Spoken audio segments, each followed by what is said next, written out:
Ever since I was a young boy, especially while sitting or walking along the South Shore sands of Long Island with my mother, I loved to ask questions. I especially liked to ask what-if questions about people. As I grew older, the questions became more informed and often revolved around our mutual love of history. For example, what if Christopher Columbus had never sailed from Spain? What if the late summer fog of 1776 had quickly lifted over Brooklyn and George Washington and his troops were captured by the British? What if the Confederacy prevailed against the Union Army? What if President Kennedy survived the assassin's bullet, or President Reagan had not? There's no way my immature mind could have realized it, but at the core of my what-if questions was an ageless and fundamental curiosity. Do our choices in life really matter? Or is God behind the curtain pulling all the strings? Or, put more bluntly, is it God or is it man who is in the middle of all things? Or could it be that, yes, God is in charge, but as His servants, our actions do matter and have consequences? After all, it was Solomon who declared that all the days planned for me were written in your book before I was 1 day old. Psalms 139:16. Scientists and theologians call this an antinomy, an apparent contradiction. How could it be that God is sovereign, and yet man still has free will to make decisions that matter? What the secularists have called fate, the belief that things randomly come to be, people of faith have called providence or destiny, a belief that a supernatural intercessor is overseeing life on earth. For example, reflecting on the miraculous birth of America in 1776, it was Virginia statesman John Page who wrote to Thomas Jefferson saying, "We know the race is not to the swift, nor the battle to the strong. Do you not think an angel rides in the whirlwind and directs this storm?" Providence and adoption. Since receiving the privilege of adopting our 3 sons, my wife Julie and I have allowed ourselves to ponder the what-ifs surrounding their lives and adoptions.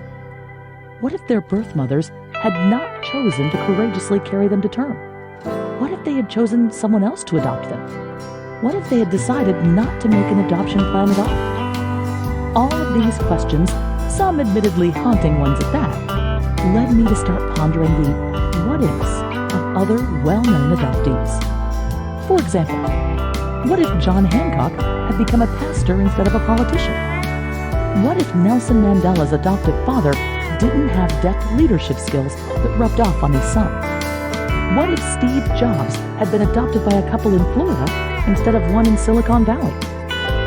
Whenever I would look up their stories and try to learn more about the circumstances surrounding their respective adoptions, most of the information was limited to a single sentence, or perhaps just a paragraph or two. But there had to be more. How could such an emotional, monumental, and transformational moment be reduced to a passing reference? Was their adoption a mere factual footnote in their lives, like their birth date or hometown? Or was it one of the driving forces behind the stories of their successes?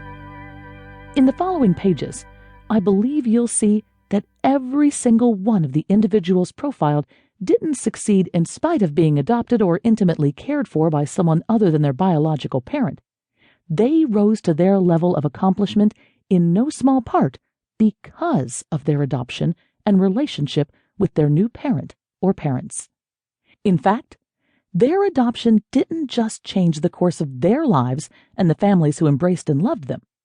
Instead, you'll see their adoption has changed and is changing the course of your life and mine.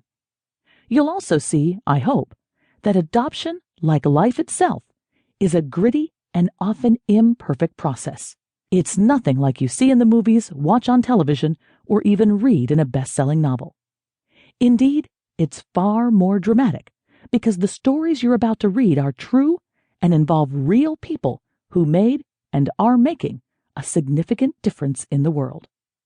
Each and every person featured in the following pages was chosen for greatness. In the end, you'll be reminded that every adoption puts every child on the verge of everything because, in the words of Henry David Thoreau, every child begins